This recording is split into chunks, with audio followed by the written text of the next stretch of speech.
Hello friends, welcome to our channel Biztalk. जैसा कि आप जानते हो, हम अपने इस चैनल के माध्यम से आप तक सरकार की जो स्कीम्स होती हैं, कोई पॉलिसीज होती हैं या एमएसएमई से रिलेटेड कोई इन्फॉर्मेशन होती है वो आप तक पहुंचाते हैं।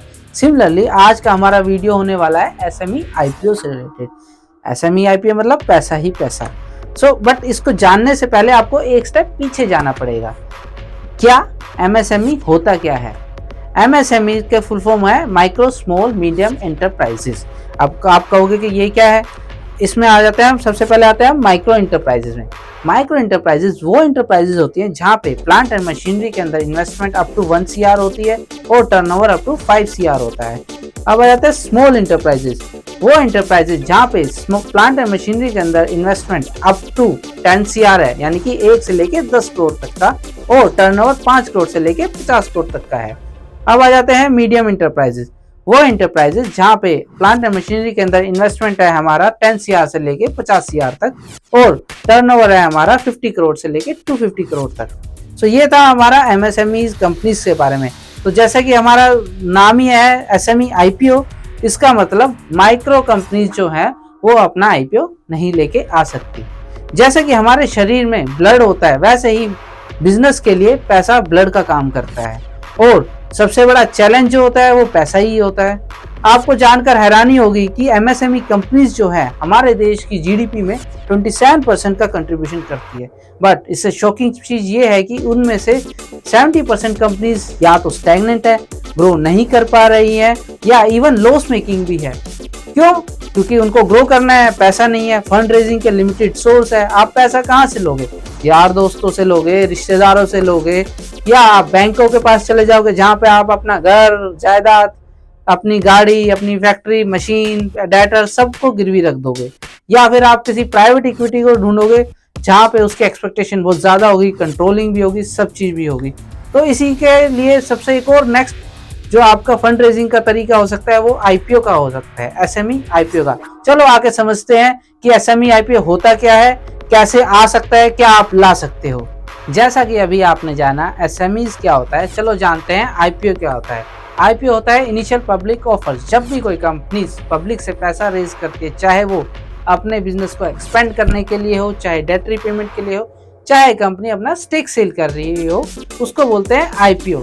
अगर हम अपने भारत देश की बात कर ले, भारत देश में जितने भी आईपीओ आ रहे हैं सबको रेगुलेट करता है SEBI, security and exchange board of India. अब अगर आप स्टॉक मार्केट में कुछ भी इन्वेस्ट करते हो या थोड़ा बहुत भी जानते हो तो आपने एनएससी और बीएसई तो सुना ही होगा। लेकिन अगर हम एसएमई आईपीओ के बारे में बात करें, यहाँ पे सेबी ने रूल्स बनाए हुए हैं, बट एसएमई आईपीओ को गवर्न कर रहा है, मैनेज कर रहा है अपने BSE and SME stock exchanges. NSC ने बना रखा है एनएससी इमर्ज इंडेक्स, और बीएसई ने बना रखा है बीएसई एसएमई इंडेक्स, जहाँ पे जो भी एसएमई कंपनीज अपना आईपीओ लेके आती है वहां पर लिस्ट कराती हैं।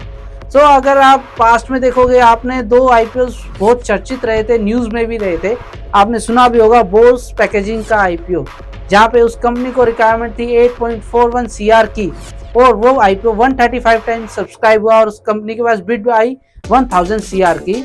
सिमिलरली एक और ऐसा ही आईपीओ बहुत चर्चित रहा था, रिसोर्सफुल ऑटोमोबाइल का आईपीओ, जहाँ पे उस एंटरप्राइज के पास 2 यामाहा के शोरूम थे और वहाँ उसकी फंड रिक्वायरमेंट थी 12 CR की, और इनको बिड आई 4800 CR की। ये था अपना एसएमई आईपीओ के बारे में जो लेटेस्ट हमने आपको बताया, जो आईपीओ आए भी हैं, जो बहुत चर्चित भी रहे। अब आपको अगर अपनी कंपनी का आईपीओ लाना है तो आपको क्या क्या रिक्वायरमेंट चाहिए? सबसे पहले आपका जो बिजनेस होना चाहिए वो लास्ट 3 ईयर से एग्जिस्टेंस में होना चाहिए। सेकेंड चीज, आपके जो बिजनेस में जो प्रॉफिट आफ्टर टैक्स है एटलीस्ट 1 साल आप प्रॉफिट में होने चाहिए। थर्ड चीज क्या है कि आपका जो कैश फ्लोज है वो पॉजिटिव होना चाहिए एटलीस्ट 1 ईयर।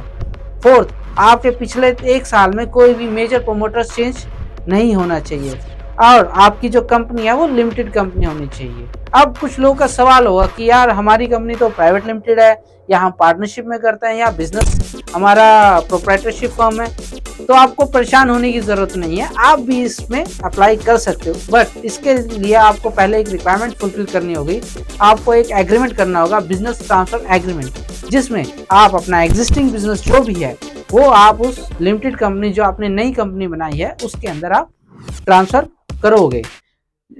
ये ट्रांसफ़र करने के बाद आपका जो पूरा पास्ट ट्रैक रिकॉर्ड है वो कंसीडर हो जाएगा। अगर और आप अपना आईपीओ ले आते हो, उसके बाद जो आपकी जो एक और कंडीशन है कि आपका जो मिनिमम स्टेक बचना चाहिए उसके बाद वो एटलीस्ट 20% होना चाहिए। इसके अलावा आपको एक मर्चेंट बैंकर की ज़रूरत रहेगी जिसके थ्रू आप अपनी इक्विटीज सेल ऑफ करोगे मार्केट में।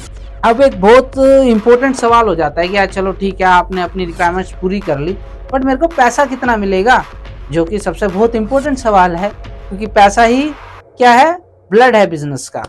सो अगर आपका जो इसमें मल्टीपल्स होता है ये हमारे प्रॉफिट आफ्टर टैक्स का मल्टीपल कंसीडर किया जाता है। कि अगर आप ट्रेडिशनल बिजनेस में हो तो यूजुअली देखा गया है कि 10 का मल्टीपल, 12 का मल्टीपल, 8 का मल्टीपल यही मिलता है। बट अगर आप ऐसे सेक्टर में जो कि ग्रोइंग सेक्टर है, ग्रोथ सेक्टर है, वहाँ पे आपका मल्टीपल कुछ भी हो सकता है, डिपेंड अपॉन सेक्टर्स। सो जैसे कि हम एलिवेटर्स कंपनी की बात कर लें, अगर आप उनका देखोगे, कोई भी बड़ी कंपनीज का देखोगे, ओटिस हो गया, श्नाइडर हो गया, उनका पी मल्टीपल होता है हमारा 30 टाइम्स इस तरीके से। तो जो भी उनका प्रॉफिट आफ्टर टैक्स है उसका 30 टाइम्स उनकी बिजनेस वैल्यूएशन आ जाते हैं। जैसे कि अगर आपकी कोई एलिवेटर कंपनी है और आपका प्रॉफिट है 1 CR, तो आपकी अगर आपका ग्रोथ रेट भी उसी कंपनी के हिसाब से, जैसे कि ओटिस श्नाइडर है, तो आपकी भी वैल्यूएशन आएगी अराउंड 30-40 करोड़ के आसपास आपके बिजनेस की वैल्यूएशन आ जाएगी। तो ये सब थी रिक्वायरमेंट्स जो हमें एसएमई आईपीओ लाने के लिए चाहिए। चलो अब इसके बेनिफिट्स के बारे में भी बात कर लेते हैं। सो दोस्तों, अभी आपने एसएमईज के बारे में जाना, आईपीओ के बारे में जाना, अब बात कर लेते हैं बेनिफिट के बारे में कि एसएमई आईपीओ लाने से स्मॉल कंपनीज वाले जो हैं, मीडियम कंपनीज वाले, उनको क्या बेनिफिट होगा। फर्स्ट एंड फॉरमोस्ट बेनिफिट तो ये है कि आपको अपने बिजनेस की वैल्यूएशन पता लगती है। आप प्रैक्टिकली आपको ये पता लगता है कि आप बिजनेस की दुनिया में कहाँ स्टैंड करते हो, आपका बिजनेस कहाँ स्टैंड करता है। सो एक ये वेल्थ क्रिएशन का भी तरीका है। सेकंड चीज, जब आप इस कंपनी का जो फर्दर फंड रिक्वायरमेंट्स लेके आओगे, एफपीओ लेके आओगे, सो उस केस में आप कंपनी में काम कर रहे हो, मेहनत कर रहे हो, आपकी कंपनी ग्रो करेगी तो आपका शेयर प्राइस भी ग्रो करेगा। उस केस में आपको कम इक्विटी डाइल्यूट करनी होगी और आपको फंड रेजिंग अच्छी होगी। थर्ड थिंग, अब आप कुछ लोग कहेंगे कि आपने इक्विटी सेल आउट कर दी, आपका कंट्रोल चला गया। ऐसा नहीं होता है, यहाँ पे कंट्रोल आप ही के पास रहेगा। हाँ, कुछ कंप्लायंसेस ऐड होती हैं जिसके तहत आपको एक इंडिपेंडेंट डायरेक्टर्स बोर्ड में लाना होगा, और अगर आप मेरे ओपिनियन से जानोगे तो वो अच्छा है, क्योंकि आप किसी एक्सपर्ट को लेके आओगे, वो आपको हेल्प करेगा। फॉर एग्जांपल, आपने फाइनेंस एक्सपर्ट्स को लेके आए, वो आपको फाइनेंस से रिलेटेड हेल्प करेगा। अगर आप अपने सेक्टर से रिलेटेड किसी एक्सपर्ट को लेके आए, वो आपके बिजनेस को ग्रो करने में हेल्प करेगा, आपको सही स्ट्रैटेजीज बताएगा, डायरेक्शन देगा। सो इन सबसे बेनिफिट है, ना कि नुकसान है। फोर्थ चीज, आप अगर आईपीओ लेके आ रहे हो, आपकी एक तो फ्री फंड में मार्केटिंग होगी, यानी कि ये बिल्कुल चीपेस्ट तरीका है मार्केटिंग करने का। आप पहले एक जोन में अपना बिजनेस करते थे, फॉर एग्जांपल आप नॉर्थ में बिजनेस करते थे, जब आप आईपीओ लेके आओगे, आप पूरे देश में आपका आईपीओ पब्लिसिटी होगी, आपके आईपीओ की। तो सिमिलरली आपके प्रोडक्ट की भी पब्लिसिटी होगी। हमने ये देखा है, जो भी कंपनीज आईपीओ लेके आई है उसका बिजनेस 50%, 60%, 70%, 100% तक ग्रो किया है पास्ट में।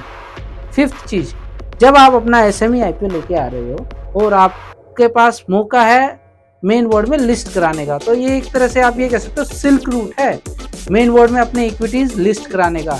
अगर आप एनएससी इमर्ज प्लेटफॉर्म पे लिस्टेड हो तो 3 साल के अंदर आप अपने शेयर्स को एनएससी इंडेक्स पे लिस्ट करा सकते हो, और अगर आप बीएसई एसएमई इंडेक्स पे लिस्टेड हो तो 2 साल के अंदर आप बीएसई एक्सचेंज में आप अपनी कंपनीज के शेयर्स को लिस्ट करा सकते हो। और अगर आप देखोगे, पिछले पास्ट में एक कंपनी थी EKI एनर्जी, जिसका 16 करोड़ का आईपीओ आया था, लेकिन विद इन 9 मंथ्स उस कंपनी की वैल्यूएशन होगी $1 बिलियन की, यानी कि वो एक यूनिकॉर्न बन चुकी है।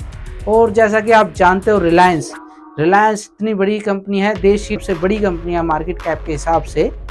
रिलायंस का आईपीओ आया था 1997 में 4 करोड़ का, और आज आप जानते ही हो रिलायंस कहाँ पर खड़ी है। सो आपको कोशिश करनी चाहिए अपनी कंपनी का आईपीओ लाने के लिए, अगर आप अपनी रिक्वायरमेंट्स फुलफिल करते हो, and you must go for the IPO. So दोस्तों, ये थी वीडियो एसएमई आईपीओ से related.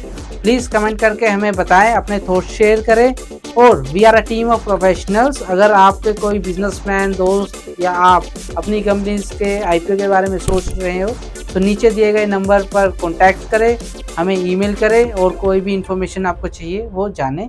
And thank you very much.